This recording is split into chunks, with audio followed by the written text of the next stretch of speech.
Petit Antonien. Je suis à Doucan.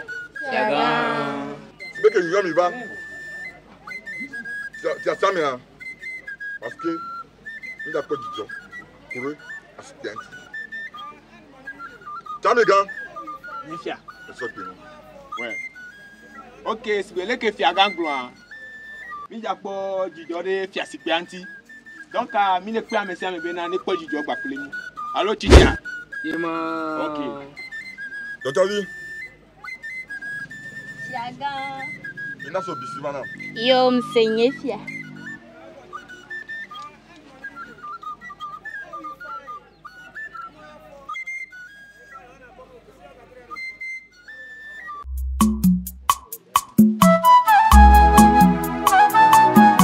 Fiagan. Tu as mes gars? Et pour toi, hi. Donc, Ali, non, ça va.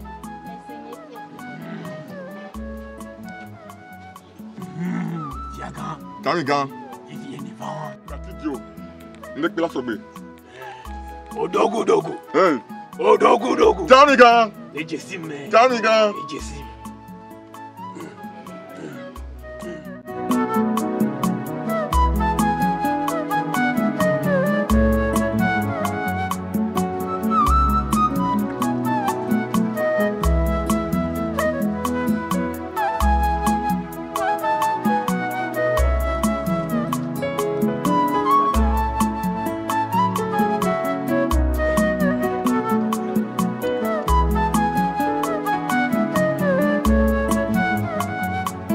Fiasi. Tu as mes gars?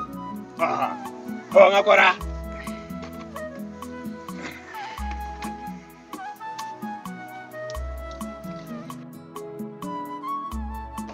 Don't me hurt! Hey! Don't me hurt! Hey! Don't go now, baby. C'est.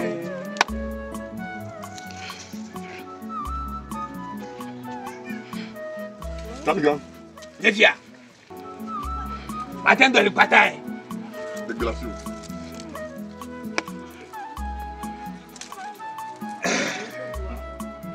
Ah, dodo ici. Va te terminer, Zerika. Tu as mes gars? Tu as mes gars? Ah, on ne m'a pas mou. Va te chicha mega video. Oh. Beaucoup fiavio.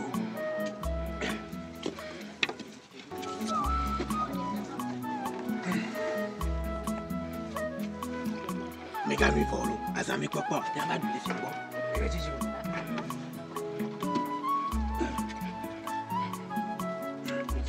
Mais ça, on va quel est le moment? On va voir. Il fait une vidéo. Bien, on va voir. Double. Double. Eh, bien, Tony, vous tous les doigts ça.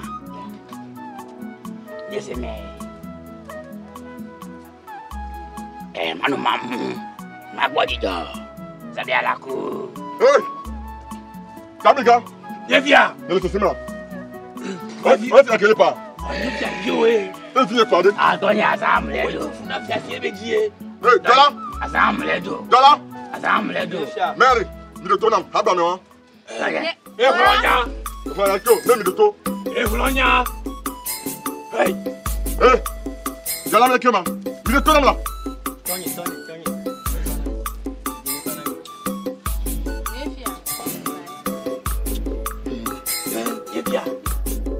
Eh, Volonia, Nifia.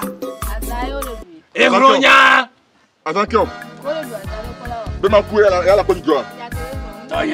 La câble. Tony, mais tu t'as platé à ça. Tu n'es pas un ami. Mais tu t'as platé, Tony. Il y a pas de jour au jour. Et bon, on en va devant.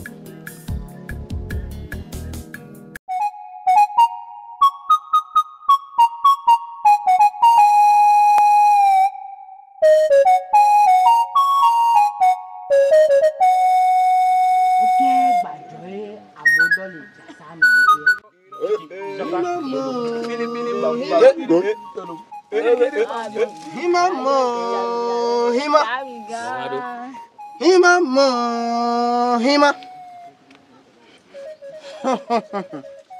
Nyefia. Bokono.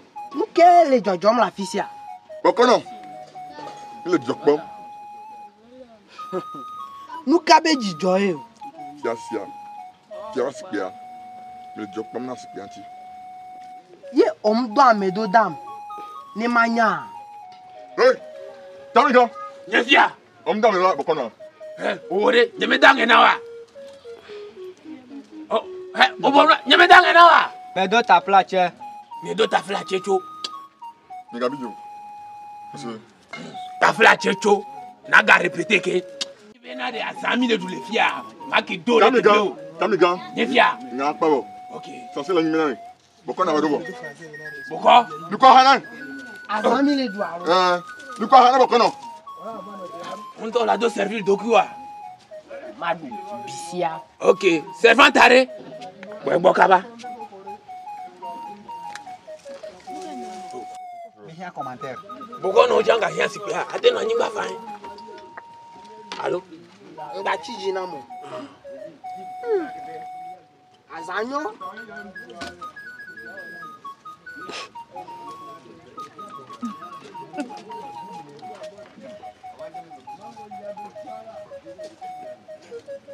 Fiagane no agbetegbe. C'est. Dragon.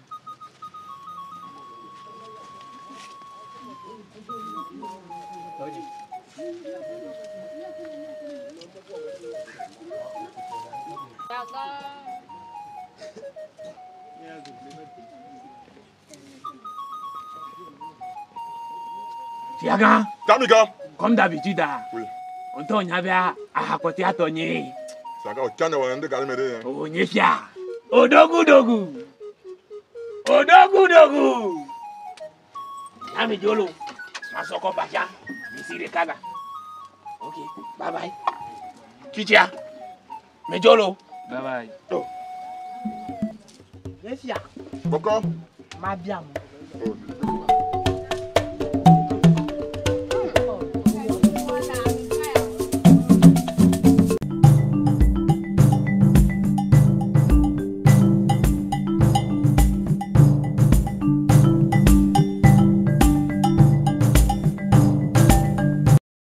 Voilà. Mettez boule comme nama. Appelez Végon. Non nya. Pourquoi? Tu as comme fait au doigt zambo. Et j'ai bien mi aji susude. Ni mi awo. Ye doit wa ti mi ba fo gomen. Susude mi awo non nya. Vigne. Kewa ma be po gunogan ijele. Mi ba ti peri mi anti kuro. Nemia so do mi anti Okay. Da me mi ti fele doaji. Non nya. E wo zoro ji dirika o sia. Kewa ma be po gunogan ni maba. Ah okay non nya. Mo ji ne ko now. Nya kila il faut si ogogo il funwa. Ni wo zika tok tok gamia. Idua pata yemi beleke on beleke. Beleke on beleke. Et puis attends so on to le mi. Nous la blaf ya gamia fi asi Végon. Iku via wa. On va pas gomme le fia doa mi. Yo. Le ko be ni de wa du fia doa mi. Owe je na fiagan le do. Ah no nya la. No nya tonto ya. No nya do nam to.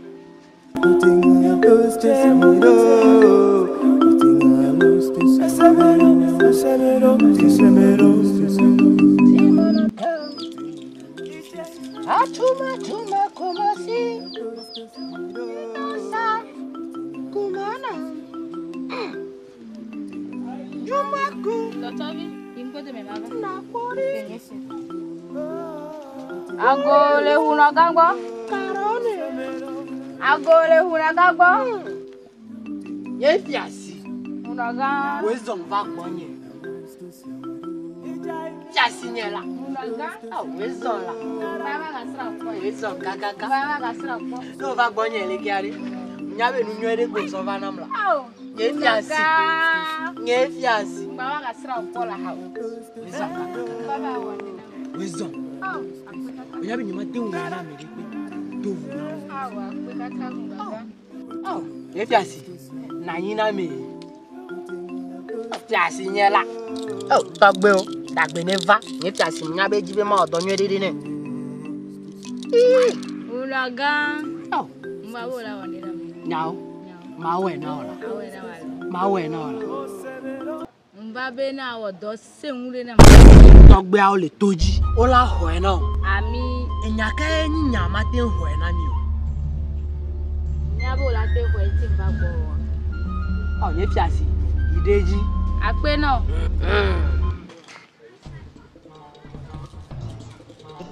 unoga ye fiasi babe na o la bla fia dua na ga ple fia kan ya te pachare dua di ma so bien so ro fia di ne ma se me a o jira to na mbe o jibe ji o ne du fia enya e won e du fia o boy npo le du fia o tanko e binye mu ni bi sisi o benade ko va gbonye e du fia ila check si gbe ale ke yin to mi ku pola le du amele e du fia bo ami ma bla do na wa ma bla fia kan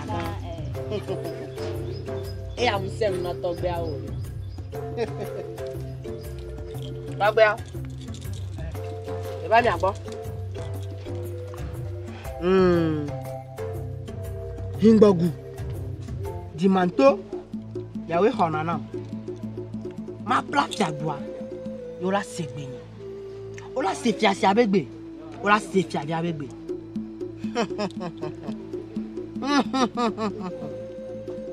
Yimato ni masimba. Tugbe merci. Ayama kabo. Sika na kafikisi.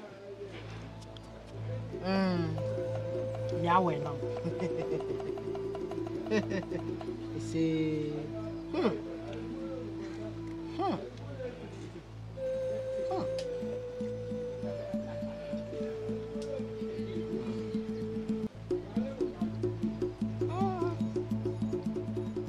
Mami sikari karimaso sikamo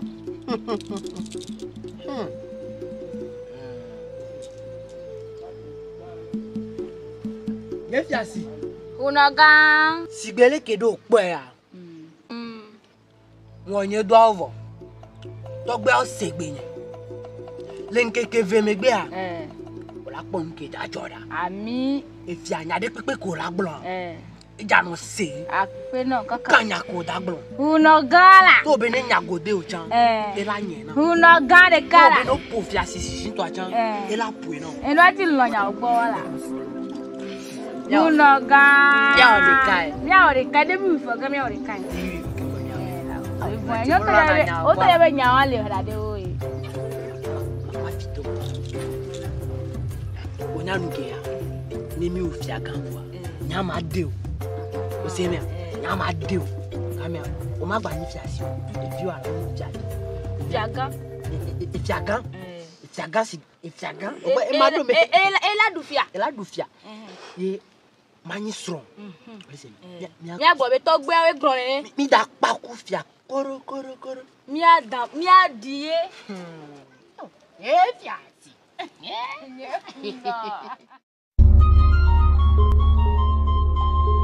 ma bi o mo le bo we e fiasi o ba le jo le gbo yen wa yo ase de nuero o yen fiasi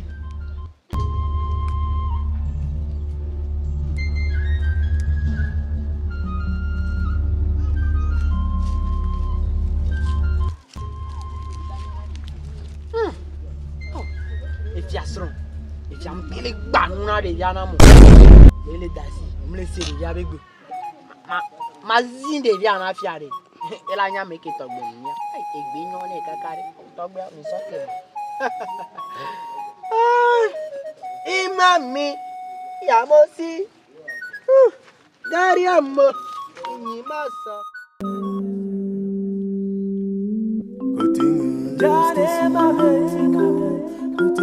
Just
yemu to piare on to ya bo o tata we ma do jami ma so jami kan so do agbeme o se me fi amọ na fi agan dia fi asare o se me o po to vi wari so do la de sa di to via fi agan yo la nyala fi agan kami ko o fi avinye ahora mo ni fofo yan wa fufu e fi agan fofo yan mo le po le fun wa fi agan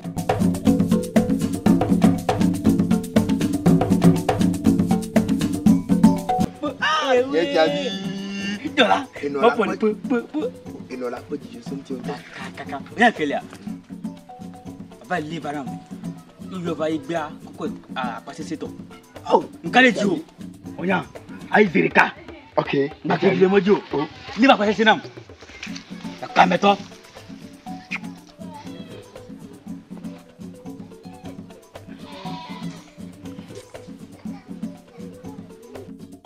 o aton pese ye fi abi le o mo ken ko Jola on no téléphone là oh bon Jola va mojo Mi tak tilam nya Kevin. Ya Kevin. Mi tak tilam nya. Pasal le ko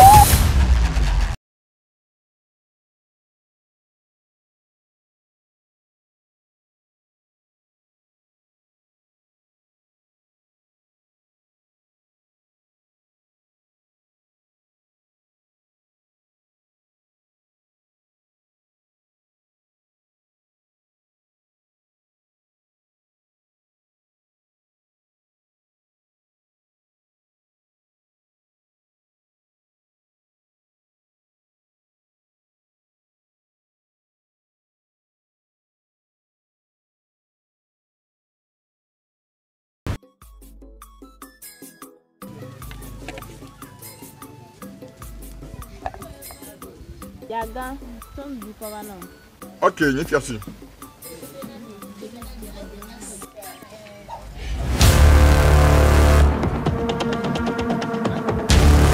Fiasi, nunca te son bu se wala sonya. Oh, stronye o nie. E stronye bring ba son bu ba na ke. Sodo. Oh, Se ke ja ma no ba na stronye. nie fiasi. Ne fia. Oh, Mbeng ba ne da no ba ga du ke. adugo, sondo sodo. Nimda du. Enye mesinye fia. Tony Ikem. do di kunto Ikale de zomo. ni kwa ja vinye mi le ati go me kwa no vinye va so va dro ijo la Oh, hamba me na kio. Tony mi do di kunto Jola, o da de gbegbe na yo nye fia vai madam. Me ko me de. Ne ko la wana da yo bi ni. no nye mele te Adugo. po mele te po Adugo. Bonu. Ne ke ba bondo. E da yo bi ni je. Leke bil da E julu. bi ma te one ni o. Nefa. nye fia e gbara tonye Ikem. le yo me Mary. Nka jo ko fodo no. fofo yan nu ke be le jo E ba le pa sakala de aussi. Ni si go me no. Nka jo. okay ye ma se go me ti ma ti vi won ki nkoko do le gbo a to yo on to yan yan be nye pe je ma du de vi won en tant que chef ta chan la du de vi won Tony nya mele te po Bono Mele e te ko po. e ko me de. won ko fi won ko ma bless fi yen lo me call Hey, Jola. Hey. Mais Jola. Tamiga. On le pont noir. Mais il est pont noir. fia Il est pas vignolo. fia enya e wu mu na Jagan. Agbe di je na no. Debi obe nya e. E bi le mate o nu ke bele o. Ya te pe nya nto ya le pont na ni. Hein? Le daje. Ikeme. Ba e ga wo cha e je adebi aje na mi aye. Nye fia. Tamiga. Wa me do nyare abiolo. Pompo. Menye kuteti ave le ko me na ave via. Leke no via va dro nyon jo le gbo kwa cha o cha no te anu pe o. E je sia. Tamiga. Nye fia. Des yeux bien. E da e. Mi to le Mi to le fia sa me na mi. Mi to. Tony nya mele te po Mi to le fia sa me. Bito. Tonye. Mais bito. Mais bateau alors. Bateau. Bito. Tonye. Bateau. Nyame le tipo. Miato. Tikene. Bateau. To. Mito le fiasabe. Ye fia. Kamiga. Ye fia. Kamiga. De quoi le signaler? Bien titia. Me jena nyonu. Efokune ya. Ta me jena nyonu ma. Ye fia si ma bio selo. Ne vola gbena gbeto a. De ko la vida e be janata. Fiagan. Titia. Fiagan. Titia. Me do nya glon. Mais pompo. Okpa ovi tichare. E jena nyonu. OK. Titia. Fiagan. Et puis nous. Aussi. Fiagan monsieur. Et nous qui me l'ordre. Oui. Nous quand. Fiagan. Blanc bon. Fiagan. Ah non fou. Aussi. E be na bonu. Voye fia mi do nya ri abio selo. Le même camp. E bi o shishare. E nu amele ko bene ya. Adugo. Mary. Et puis ordre. Attaque pas de mia. Ahora ye fia ngata ne bien sima. Nge be wana no. De ko bele boro kuye. Ele buedo kicho. Nene nye muswa. Ye fia. Titia. Non non makenele zado mia fia sigan. Nile senare gogo mama. Titia. Mia si. Titia. Ye fia. Ye Kamiga. fia. Mettez-moi là. Ye fia. Me jeseo. Ye fia me jeseo. Na le dore mia fia si vianti. E na le contre ganto e gomere. Kamiga. Ye fia. Non c'est elle pas là. Wa be nya joy. Ni a jogle fiko. E be nya joy. Eh. Adugo. Et là, dogo le faire maintenant. Ye fia. Ye fia mate ajo. Mary. Adugo. Ye fia Dogo. bleo. Ye fia mate ajo atu. Bleo. E nyinyo ni shishi le famille ame. Donc bubu akpata egbe Comment? Dois pas t'aller. Tiens si, ngoma babele. aje. Ye fia. Ye fia ne Ya tagba. ne nyama jo le fie. Ye fia ne tagba. Jola. Aje. Jola. Doto na. Me da kasimo. Mais doto. Nene jina buo ba lo mi je. Doto. Hey. E ko nya. Ya be ma do. Kula kume na. Cheje. Ye fia me clan dare. E ne reva tua. To. Goma.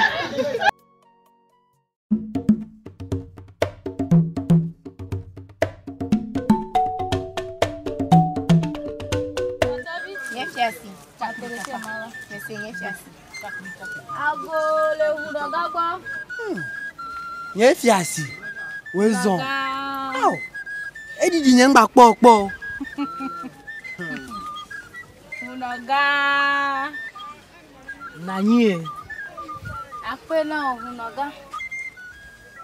Wezon kaka. Akpe na kaka lo Wezon. hunoga. Ron kekevi. Ejizi. Au, ngba po na po re. Au, Ojurom kaka de. nyin to chale. On to nyale kemi la we lo fia. Kemi mi a ufia gan.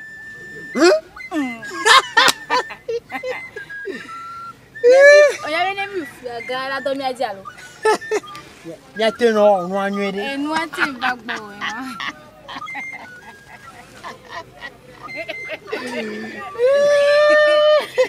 Danka, enu ati ko bagbo. Oko be keji gba ko mare. Ke pia gan wa la gbele ke mo do. Ile he mo na mi la.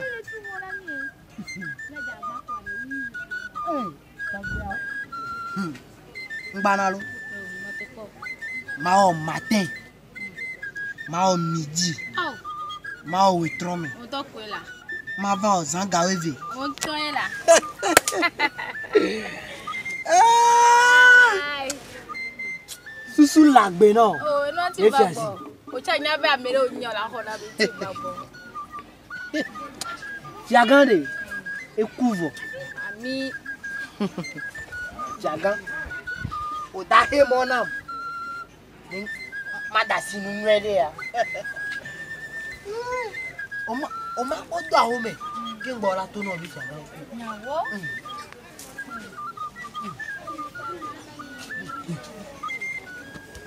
Togbia. Ngba vake.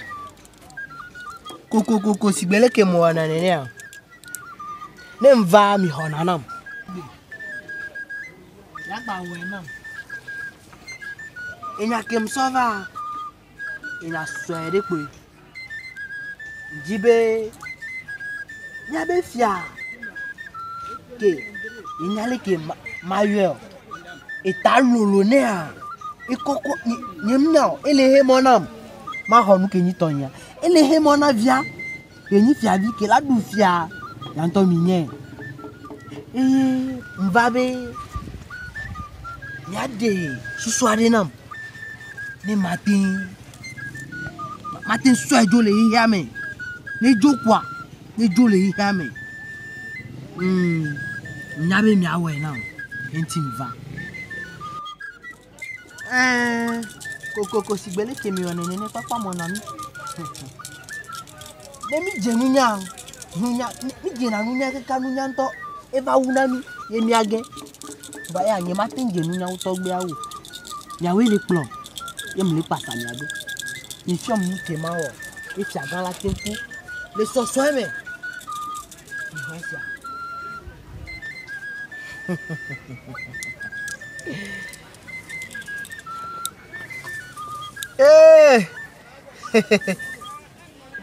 Yaka mesro mola.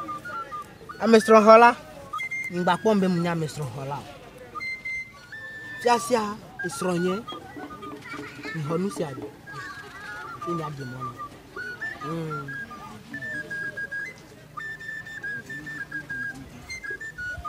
Vodu himpa.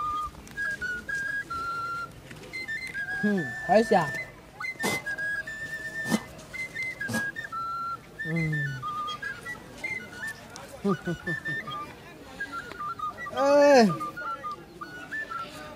Cakraketo, cikin cakpa. Cakraketo, cikin cakpa. Cakraketo, cikin cakpa. Cakraketo, cikin cakpa. Cakraketo, cikin cakpa. Cakraketo, cikin cakpa. Cakraketo, cikin cakpa. Cakraketo, cikin cakpa. E fiasi. Trova não. Togbe ode susuade não. O odo. O jenunya.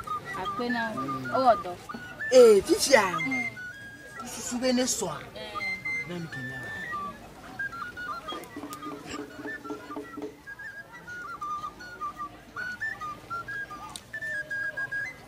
Oponu ya. Lepo la. Oponu ya. Lepo.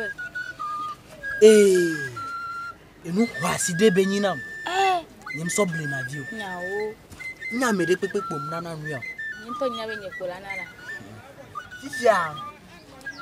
Ne oso edo me ni am. Tono be edeka. Bela di. Tingolo. Bela di. Wonto cha. Maloko. Ndesi. Ode edeka. Ye odeka la nya nko wa. Ya. Ne kebele ne mijibe ne so ne gba so wa. Esia no so izirika esikele me a no dasi vidi ahweji etrozuna ewo bomi ado okoleki Ewo ala tro no emi me tro ku wa she ewa la so ka we ye fiasi a o nye jira ne mi ko wa do me ne izirika re ho ho anto cha ndaze elejo ni se ho ho anto cha manya to se ola manya apena to gbe ora lebene apena kaka apena to gbe ora enu awon lo aso de nwe fa kingbo lajua mi ajo no wo go mejeji ai a o ri mi ngro no be na de da si mi abe ko egbo kingbola opo ni le agba pe jola le la po mi nyawo onya be do chovini chande agbo aji ni se ba le po ni fia to gbe ola blanku ne awo po a da chi po la zande ami apa kwa mi ato wo bo wa yo pompwa ni magba tingbro nya re o zande apa ye ko mi tro de kai o bla na sugbon be no le pudu kikiri la ba ti ko no o china jina to opo be to gbo nya mi ble o donc o ho la tan majo no pudu ble o no zonde dile ke yen to le gbo na wa ko me yen to e fun le pe a yen to pa ko la no po ye nya la adi nu ana o de yo so de nuelo yo ni fiasi ko ma bi amo le yo hey Dochavi?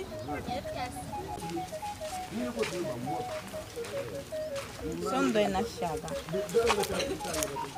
Niku du yalo. So ina fiaga. Oh. Ma ko ni aso do me ina fiaga. Nembe o ti so ina fiaga be kwa. Ni na ko fiazi.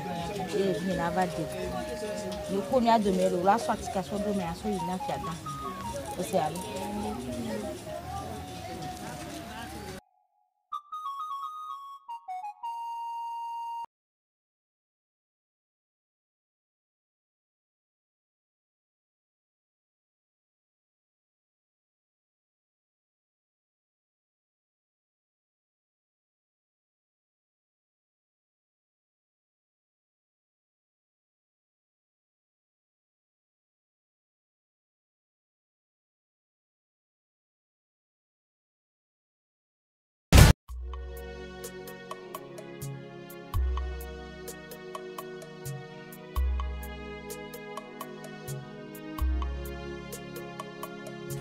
Gande gba poto.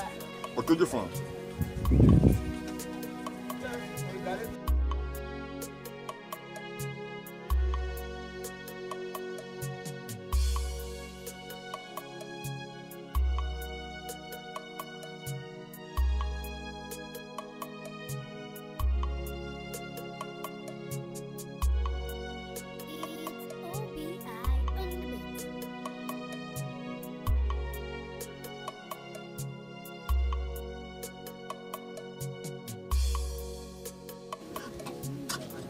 Nyefia. Oh, nyefia. Nkele jo nyefia. Oh, efia. Nkajo efia. Oh, mi va hona mi lo. Mi va hona mi efia. Oh, nkajo efia. Efia kulo, mi va hona mi. Oh, mi tolo. Efia ka kulo. Mi va hona mi lo. Efia ku. Eh, passe le memo. Honya. Eh, niko la tonyo. Efia ku ebe so.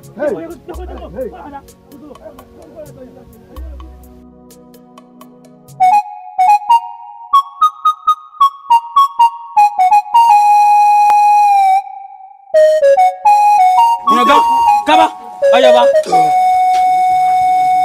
Honya.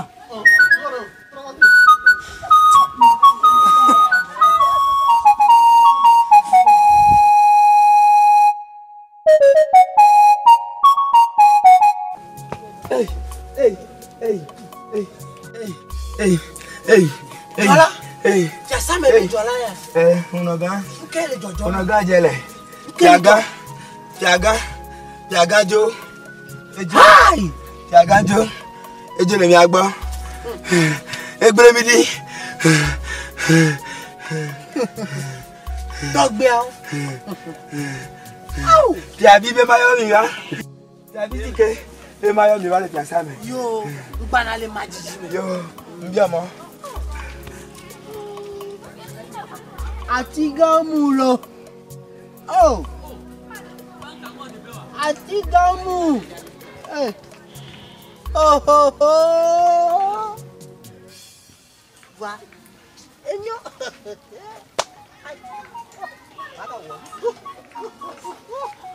Togbe o mi no. Togbe o.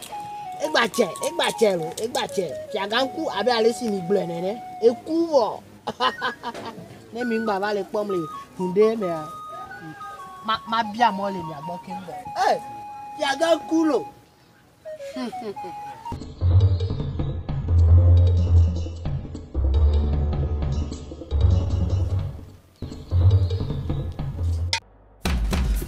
Jamiga, ngajo. Fiaganku. Nebenga.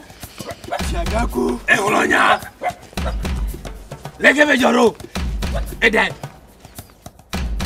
Mijo. Je comment quoi ça odo?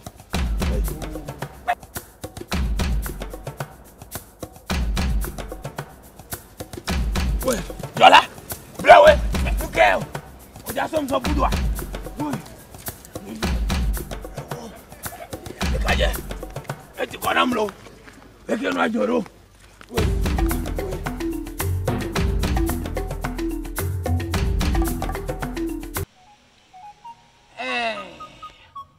Zomba Nye hunde me.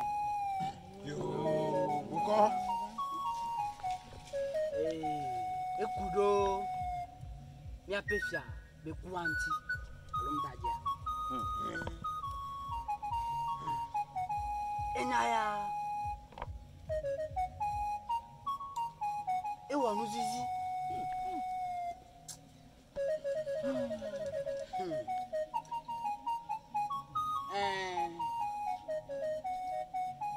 Boy. Ya pefia.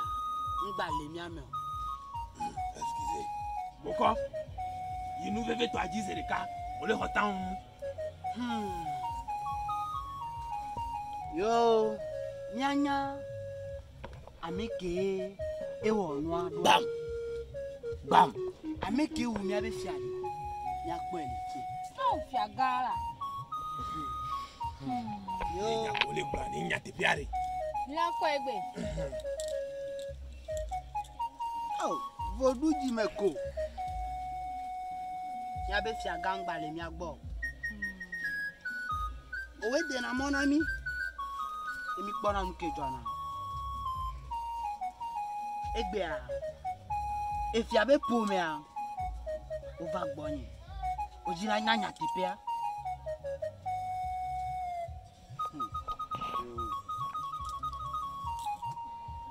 Maso ileja.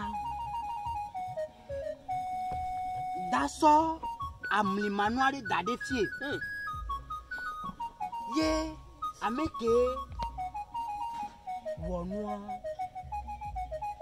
Ame alachi emu ame. Ne owewu efia. Ne msono adadea. Vodu onto la plafond no. Vano mnyadea. Ola tole me fafade lo.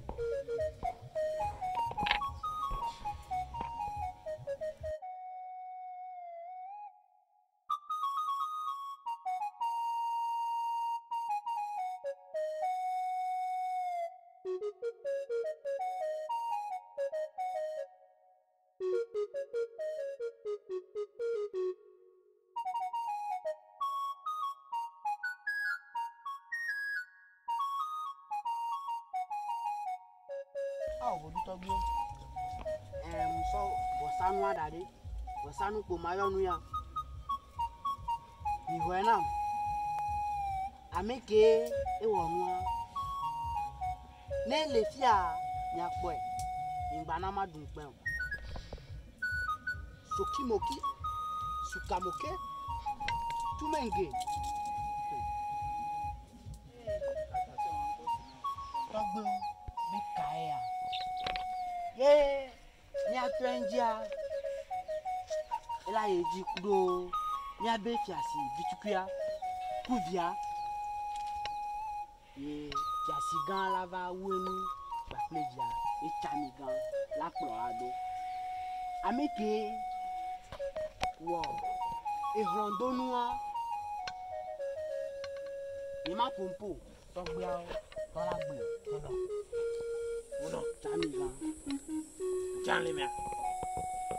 oleme chamiga Les oleme piastres me pouvoir. Iko ama leme do. Iko ama leme do. Tamiga. Voilà, bonne vous. Mo if you be comme comme la yin. To no me gide. Dégagez pour nous. pasenu Okay.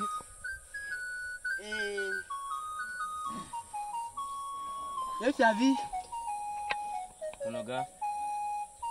ide eka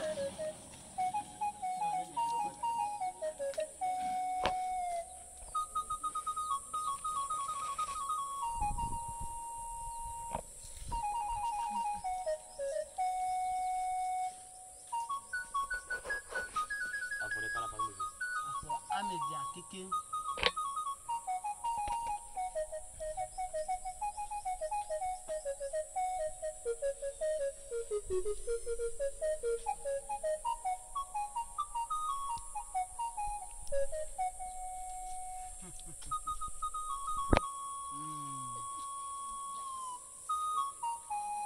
Voici le cocon. Les fiassis.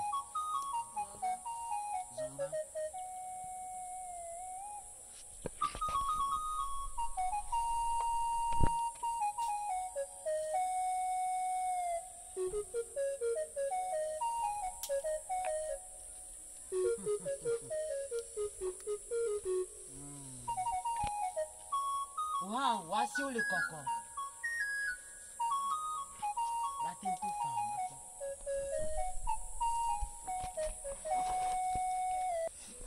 Ali Ikem. J'en vais encore.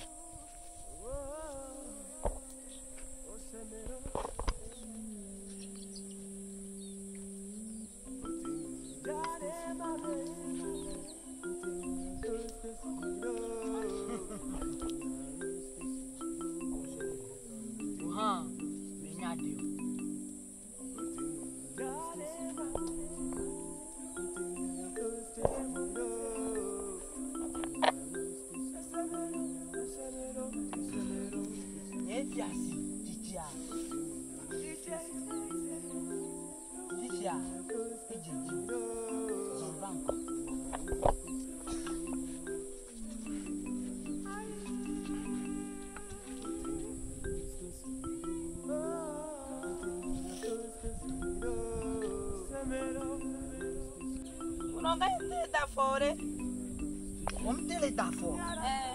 To le me mi apo e. Nem tele tore. Tami gan. Pourquoi? E fi avio.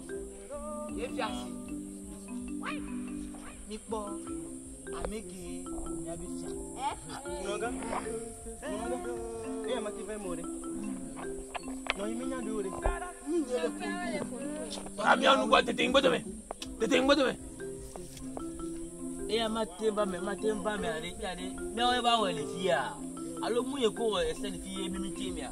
Togbo dalagba. Dikaje. Eno wa me bara, bro be eno wa me bara. Eno kwa? O ni pe abi. Kwa? O jula o utonye.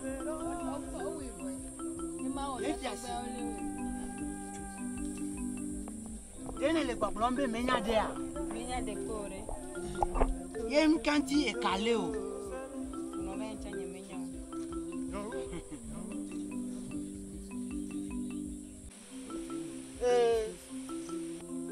Koko sigbe aleke bele a. Nilanya.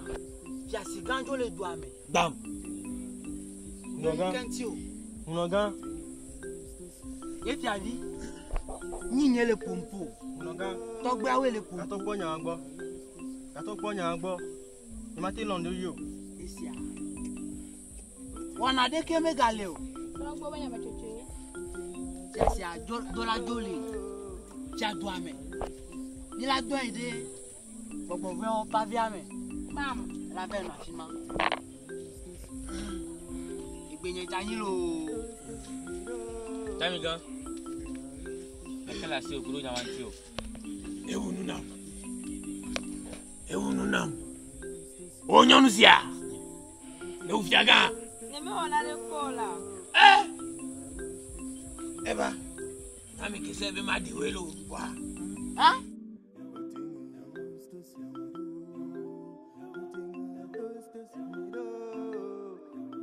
Hein? Ya ide gbogbo ve o pa via me. Ah, vinye blane na la de kule na la ni ona de kola. Togbe o ponu wo. Ah, vinye blane la. Noga. Ka to gbo o. Noga. Mi va pe mi o tola. No site. Va pe mi. Site. Neme ona de kola ni ta. Noga ta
te bi roba bi de kape ko ma kola na cha min kunu fisia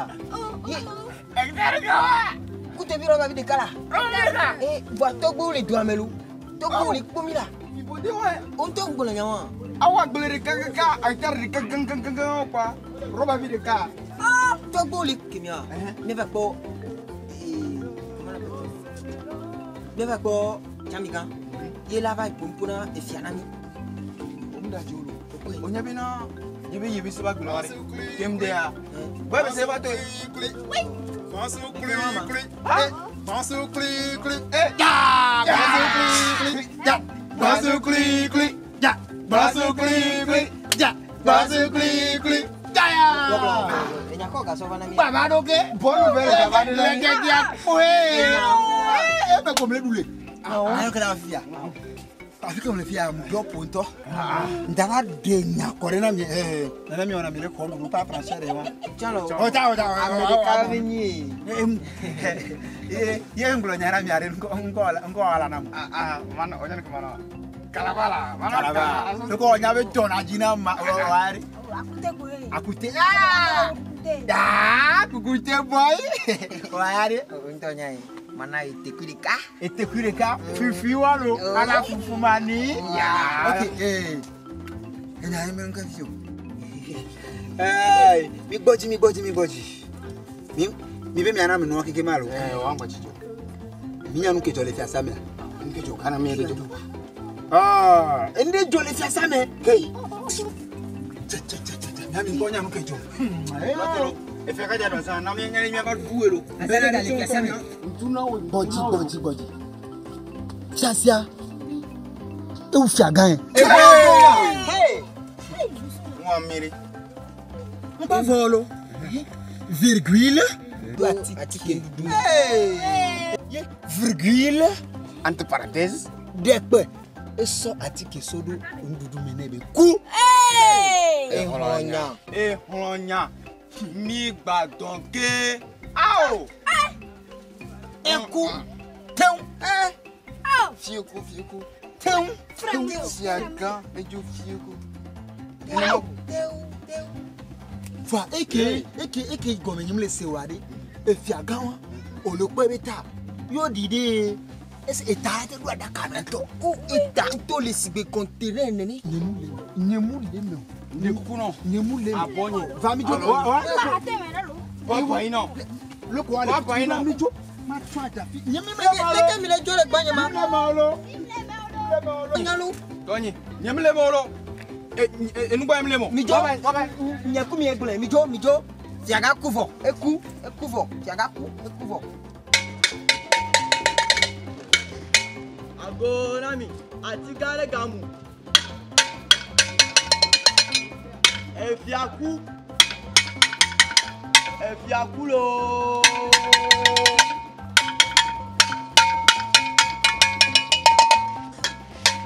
efiaku àti gare mu lo àti gamu mango tí e gba mu na mi la ho me wa pogba mu aha efiaku o to Mbagble olese yebeleko efiaku ntona mi ewa mi gbe won efiaku obelo efiake dadi nesigbe onyo konti nyamba le me olo nyemi ni morgie olo ebi mi jo amenya to mi nya gbopolo alo wa o mu aha o Fiaga koni kuna ya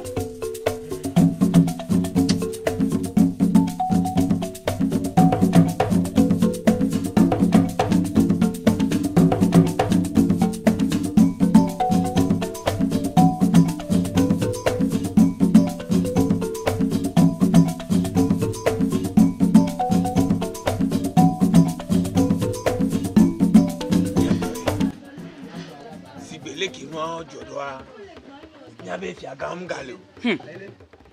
Donc il y a chichi aller bon.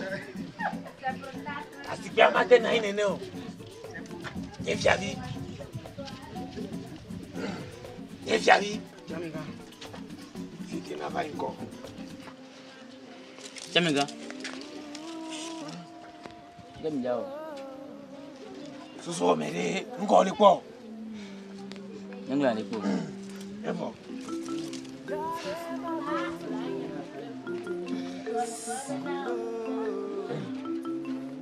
Chicha. Lena ma po.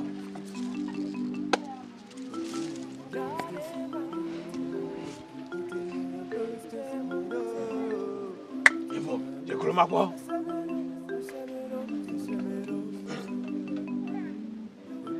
Je crois oh. Vous savez, n'est pas au M2. C'est bien dit. Ok, si vous voulez que je ne pas terminé, et n'y j'avais gagné le droit.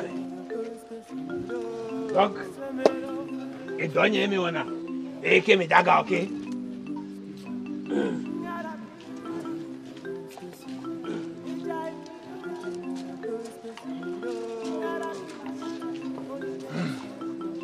Ne via vie, ne sois bien. Ok, ok. Et si à ma joie tout, pas guérir. Oh, Jamigan, encore là. oh, pourquoi? Ne va doigt. Mais bien, il y a deux. Si bien dit. Il y a deux ziadji. Demi blenama. Et donne hoko benye. De bonne fia quoi? Et fia chichi quoi doline. Et Hondonia. Togbo, n'pocha mekela. Et nyeglo na nyawa. Et nous avons déjà produit. Abdel Brito Bobo, King Bawo. Because so. Boko. Abdel Brito. Jamigan. Tu as vu mon doigt, mais. Boko. Laissez-moi Laissez-moi Asia. Oh, nye via vie, bon nous. Because so. A me chichi le pompo, vivre le bon quoi. Jamigan. Ade popo. Wa ma bato no ya abuzi. Voilà. Et on y a chichi le bon noir. Il y a demandé. On les bon. Jola, anokpo, meshimu. Oya kese vi kenenya. Ananyiko. Wonku vi jenware. Jamigan. Uno. Namati nyama pora. Et nous qui les jolly fia. Togbo me demo. Donc, oni muno, onu pomia si. Eh. Fifia. Ma ben potogbe a. Enyakele a. Ma trova na mi.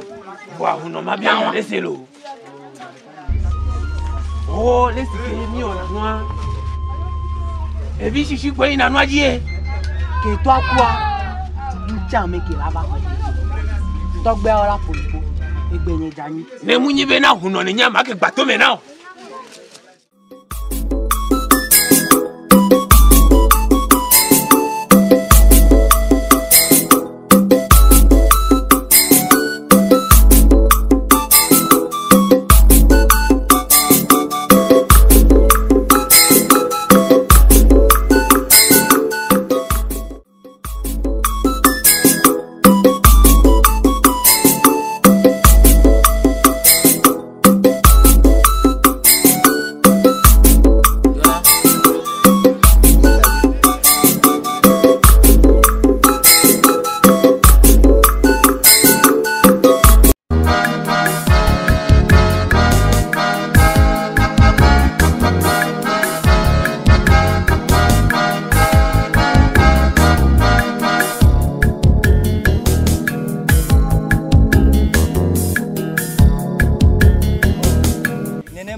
Agbele fún ẹ doko no bi oku Aisha olu olorun elele etru e koko etru apare karike ni binka nya tefe ni binka npa o le mo aji e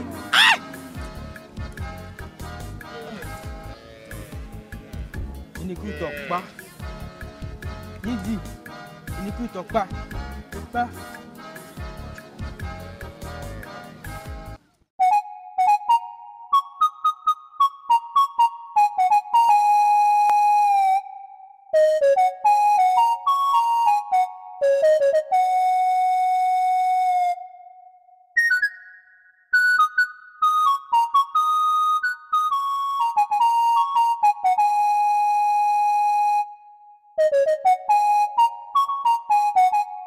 Yomi. Iyo mayo.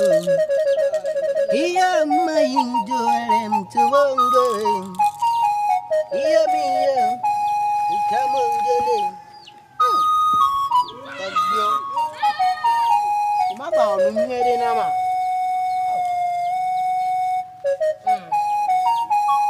Nyere la ga valeki. Aba onu bara. Nyere me.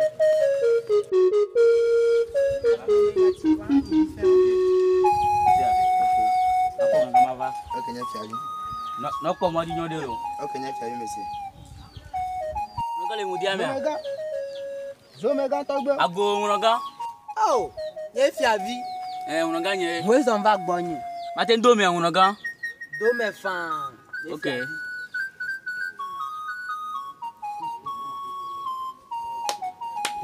Togbe na baby baba. Ye me na ke sobo. Oh, ye fi avi. Wo zon kakaka. Ape ameni. Ta me fon lo. Ifon nyede a. Wa npo fara mi o. Oh. Dagbe mi so va kia. Dagbe. Mate na yan. Oh, fi avi. Fi agbo we. Ijele. Ye fi avi. Akantaka. Ye ntoela. Ebe vermelho. Avec le prampo ya ayabuna. Avec le china zokutan. Trogle va se kela. Avec le china zokutan. Ba trogle va se. Ta onye fi avi ne wuna mkakade. Avec le china zokutan. E do ye ga tona olo. Me ga dunuke. Ah onye fi avi. Ele be soso ma onu ni de siari. Ni ki tron ja njibe mi awe nu fifi. Aloma.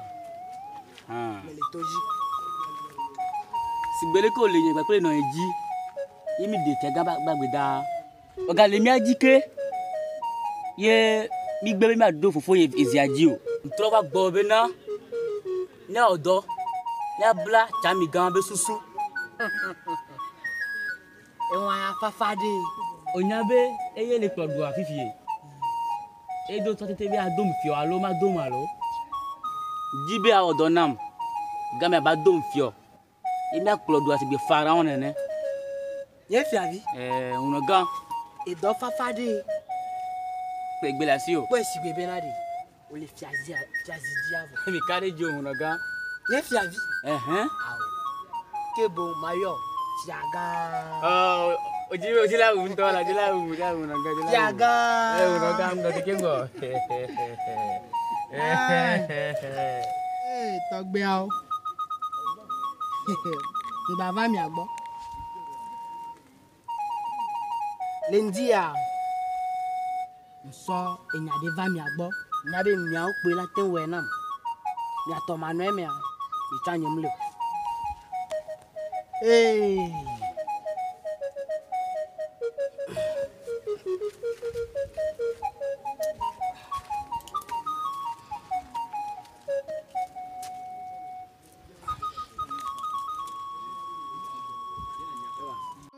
Si bele ke mi le blanc. Ma bla jami gan fifi jen. Ne mi demona ma. Vois kengbo mi a demona ma. Mana mi e mu visuel. Mi a sono pon kwa.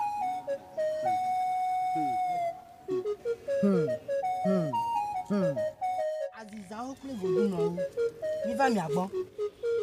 Si bele ke mi le pe a. Njila bla chami gan fifi jen ya. Enya de sa de sitia biala blanc. Ni hode jine. Enya de sa de sitia bituki ala blanc. Ni hode jine.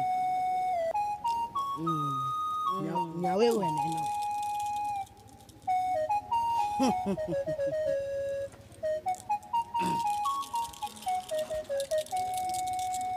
Zogli tume.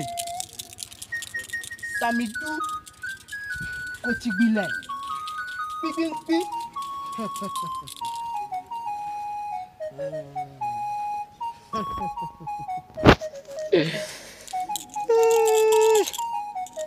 Voduno. Beno. Fisia. Ma bio vodu toi. E ma demo. Ni tom de moi. E no amanyon. Vodu to jimeko. Owe de na mo potia. et nous décider la maison. Si vous allez que y a be vous à pompoa vous serez bé et mon badibé autant on a besoin d'aller non Tomé allez Tomé vivina comment ça va pas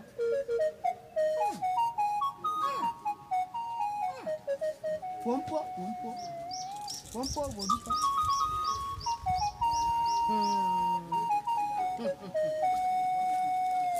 la chaîne.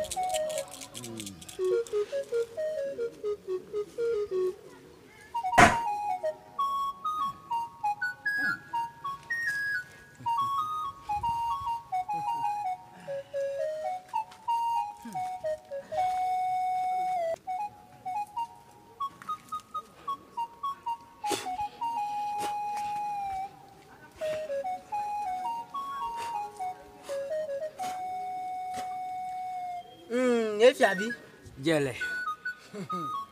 Togbe opun. Echevo ho.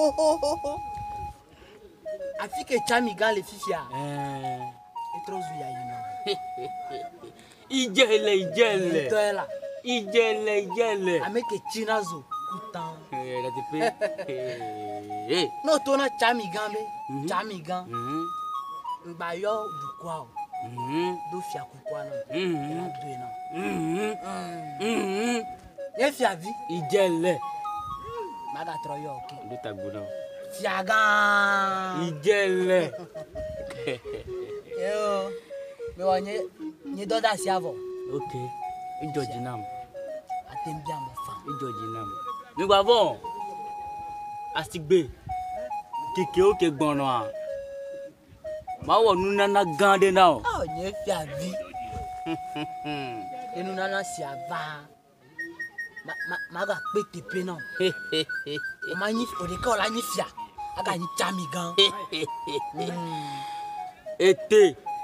Ajafi de ka. Oh, ye fiavi.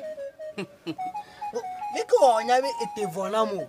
Ngale po ndia mi anonga lekore. Ete vona me. Ba ngba nglombe o. Ye vodwa wa. Omlona e bon suko ta. Iko npota wa. Yo lona.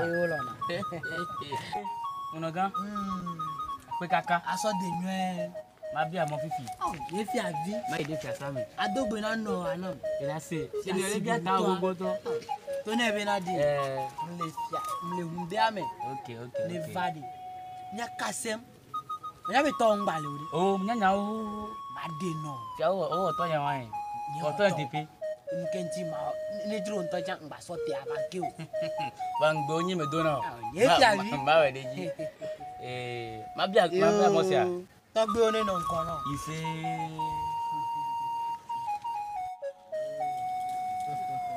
To gbe. Oya. Lola. Fiagan. Imonido. Wele wa.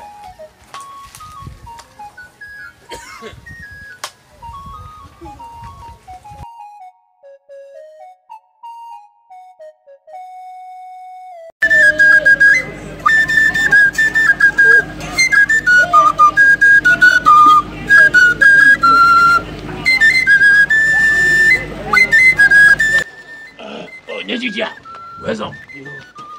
来，你不叫木了没有？没那样，把这木那那你听过？OK， chami ga en kwanya. Ayo为什么？ Chami ga ne do me ro kwanya. Ndo nyan ke jobo. Efiaku. Chami ga. Odogu. Chami ga. Ifia. Odo nya be na hunu agba be na. Fia bi chichi a maten ya sipi aji ore. Laisse go na chami ga. Fifio ga. Mi alo so ko me gbo be na. Bi fe to alado ya sipi aji are. Ya do ene ne voe. Chami ga ma to nya wona. Yin be fia vi ike ntia ma jole imagba no fia sameke. Aminyi. Nenye atondi o lajo alo. Atenjo fa lo. Majo. Sinon bisi gba pele de ha ma ga nu o. Melon majo. Ajua. Majo. Aho. Aminyi. O lajua. Majo. De ha lo.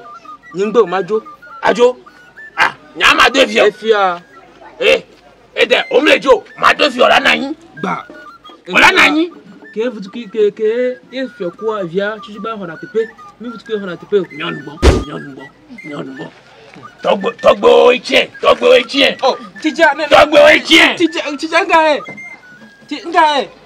o be togbo ichien Nya. ba da ko gba pe togbo o ba da ko gba pe o Nya nyimle me na mi. le no te pol Ene mejo. me le no te pol via sa me Mejo. me le no te pol via sa me lo ya titia o le jo a me le no te pol via sa me yo nya me clan vo de via la na sipe aji tu an to gba pe lo be si a ti ko na ya vi chike Tami gan. tu le ke vous gangula oui togbo o chalo donc tu banco Tija nyamele tepo. Nyamele tepo. oja pomia Tija nyamele tepo. oja pomia Mele tepo. wonu ko wa re wonu Ni me lo nya yo. vai po kun oga Te kaje nai. vai po kun oga ya vivi be vie en toi yem nyan Titia comme d'habitude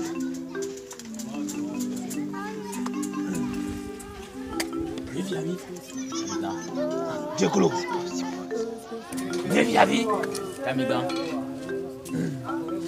Jekolo Aje kula. ah noté Odo bu. be Jekolo Tami gan bumbire. Egonya Aje kula mo.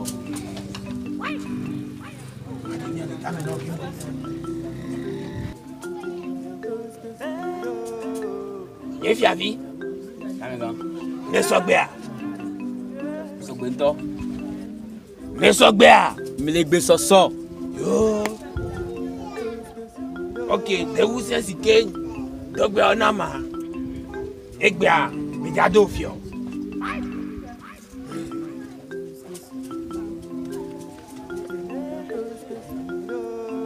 falo va nke nyi ni fio de no ma bora Tami gan ton dralo. ame waka madam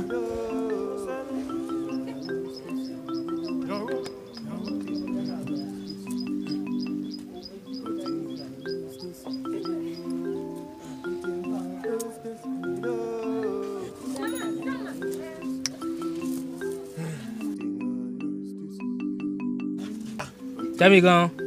mi ja do lo 2. ok ewu sen ke mi atogbo sodo asinama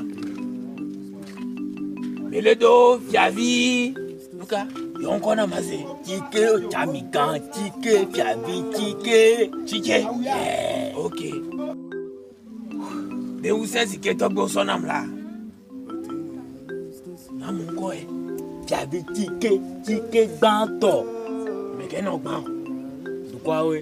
wow ok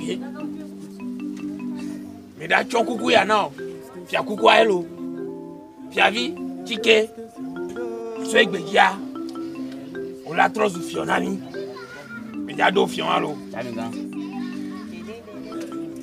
igwe ego si te makora Odua bolu. Odua bolu. Akuto popolu. Igwe. e fiavi Tami gan. mi so da si me no Okay. Dukwa o. Me yira mi deka. Tokoli. koko le o ya Mi tonya mi. Awala. Tami gan. gajo Baba ngora. Mi to la tipe alo asipe wa ko nga jike. ya boy Tonya to a. Me be se bla wa mi o se be niko. Ah, o man na yi. Chichi Ya se to. Tipe ni kinami. Ma du pele dukwa ji ni bebe lo. chicha Buruto. Meje se o. To ba si pe menaje. Asipe gbe ma re ke ma ro. Ah. Asipe Meje se o. Mi bla se do la se asipe aji. Fia. Me se be Mene o. Eno lo sia. What pe ya? Yeje now. What te pe nyi Se sia? ba kura asipe aji. Yeje now. Ameke wu tonya re. dola jaga osaka De quoi? Aspiré, il fait non. Nkata no nye. Mate va me ho nu ebe yin. Asita gbe me. Ah, le gbe o la be ko ga. Evo ke wa ka ba le bi. Le hu no ga o te chan wo la ni bia bia. La ti ga gbe o la be ko hu no ga nke ti ati ga gbe o. OK, monsieur no ye. Monsieur gbe o. Dola. That's the photo. Na te jo le ti ya. Ye ku fi abi mi agro ko ti ya. Ke wo nai. Tchau. Devia. Tchau. Ipo nyakya ba fia. E wonu nam. Enya vodum. Fier ka kenya doa ezunya na myakata. Aspia to jam tele na me. Le mi aro. Peut-être ko le bi mene hello. Ami akoko mi le bi mene. Ate hanyi ne fa lo. Devia. Fifia. Idum fia. Alo munya ne a. Bon, yeti tiao. Fiaga. Egbe me fifia. Yenyi. Fiaga tike odoguz velea. Bam. Nya CDDAO trondi. Onge. CDDAO. Vous voulez que ma couleur doit. Oh yo. La tout vous n'êtes pas un tort. Ami ami le todia. Non nie. Demande à ma pompo. Et PCA pia. Na bia gbenu ko. Nya mao de PVV. Et fait des cas de cas na itonye. Yaga, meje seu. Wa bonu. Yaga, meje seu. Yaga, bonu. Ma seu le bo. Le pompo la bonu. De tout de sia de ya de stro. Do la va fia same. Enya kenyo. Yo abonu la. Yaga nyeme lo dio. Dola. Devia. O me buna mo. Nai. Godo. Eje fiaga. Nai. Chami ga meje seu. O ya no le pompo la bonu. Negbe adure tora. Nai. O cha nai. Oh. Obi tere won. Chami ga. Wa pompo. De ka je musu nenyi. Musu nenyi. Odogu velea. Monu navo. OK, chami ganye. Monu navo dinyi. Itu dia ola va gbo e fia same. Ni mate, c'est que mate o gbo. Apo be onyo na su he a. Afi ola wo so de kwanu o. Yaga. Yaga. Odogu velea anye won. Yaga. Bele ke me plena. Dogu. Odogu velea. Dogu. Leke. Enye to fue la prova no. Bon. Bon. Ye de ova ne voir. Ye me te o pon bo nyo na su e voir. Wa be mi ti sia o pata. O la trozu jo la le fia sa si ame. Rani, jo la le fia sa si ame. Dikati. Ira ko wa. Ro wa gble. Le chami gan be de nigbaji. Aola. Yaga na gbetegbe. Yaga jawumla. Chichana lesia.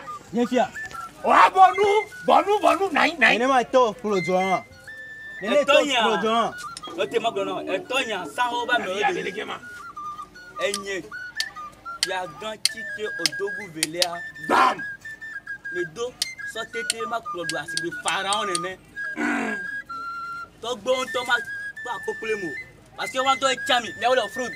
Et si amène te pour. Dola. Ni fiaga. Et si amène. Ne do doe. E na itingo. Ne doe. Menjo jino la to. Njeo.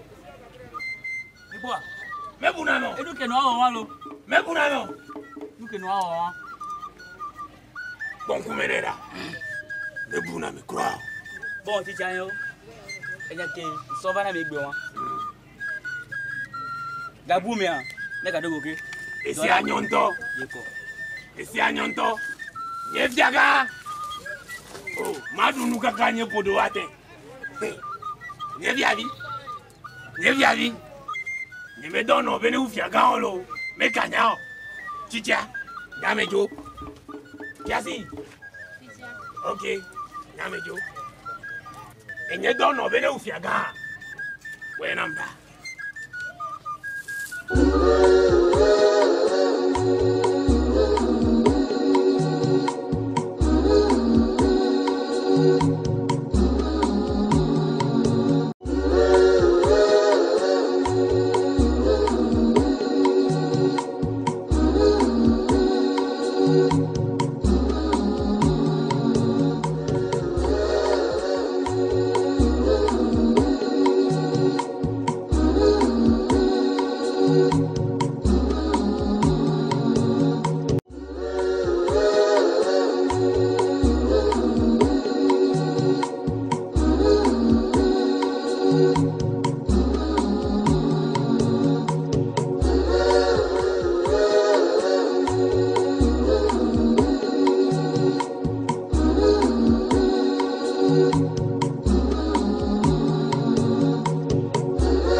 Yo, Yetia.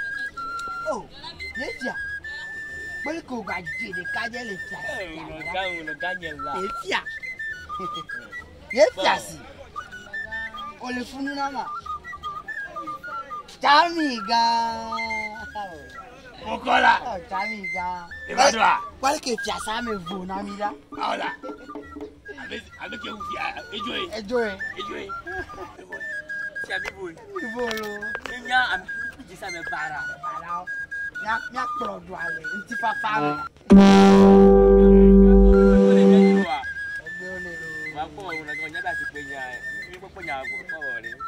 Oh, e wa npo de fu. Asiki abena. Ni la no. E a ji kono. To ko rebo. C'était fait quoi les tajibo? Tajibo. Achela lo me bo. Piasia. Atro zu tonye. Onye me se redomé olo. Piasia lo, piasia. Elle est quoi Dijo ya. Hey. Onoga. Tu comme un Eh, détruit. Mais quel démon en bé akplo. Nyon nous fi podeto va, y a fait ça non. Okun no ani podeto. Ate mbon le fuma. E ma bonno. Hey, détruit. Mais quand on Enye to gbo do da va ni ganji. To gbo ba do ameli. Ki uma. Daliga. E wonu na me. Bo, ase ba ton kulo elo. Je. Lefia. Pena togo. Wa bi onu bo. Me ke yi togbo. O de ka pe to mo le bi onu bo. Oh, Kamiga. Wa so ku. Togbo alo. Togbo. Tobo na wa. Tobo na. O togbo do odo mi akora re. Mi ave togbo igele. Onu gbe. Oyesia.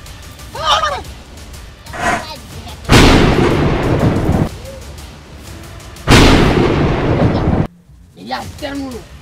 Onoga. Igele. Igele. Meu, me pefia. Hey! Yeta me play. Boko. Me pefia sia. Mi o se bla. E mi ufia. Ewo. Busunya. So ye dia. Mbla. Jamiga.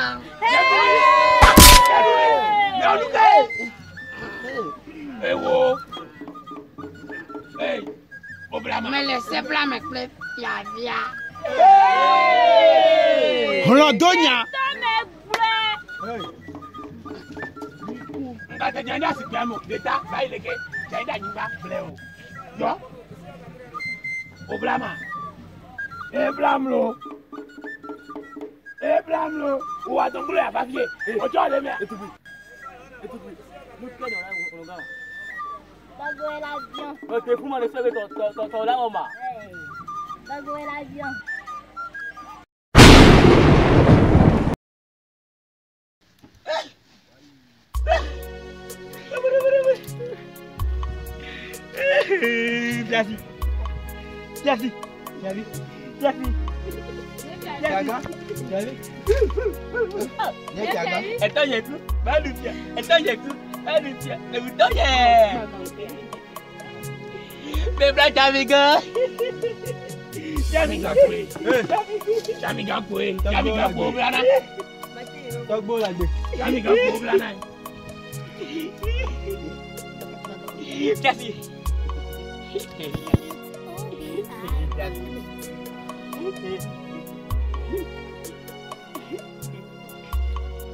Attends, mi va.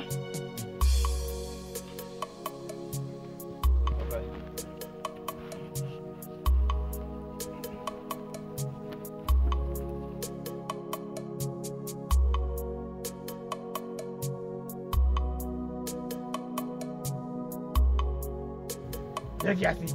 Chamiga. Odonya de agula. Ok. Odonya doit me baisser au voie. Ok. Attendez-moi. Je me dis à quoi le but à me kéolo.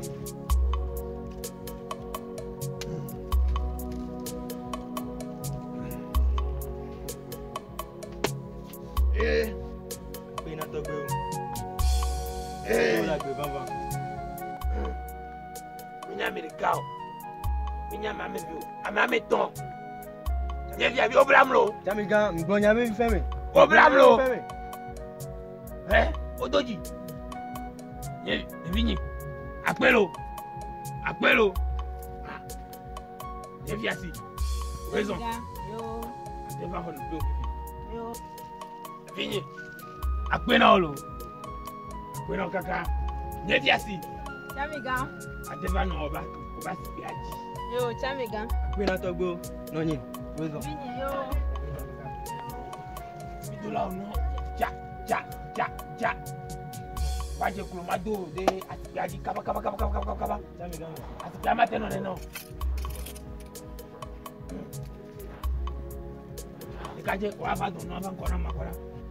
Akata ti magabu bukia.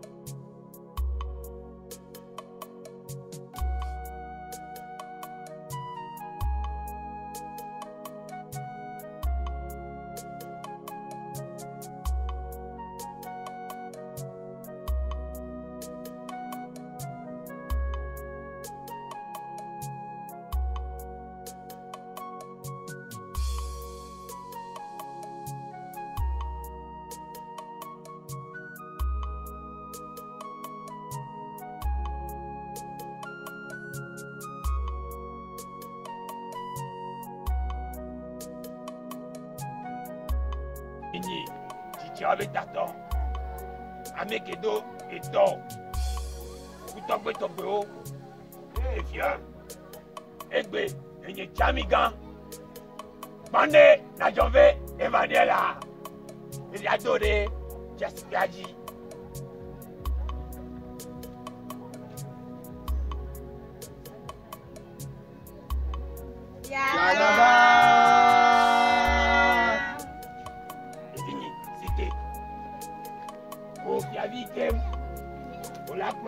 Papa mais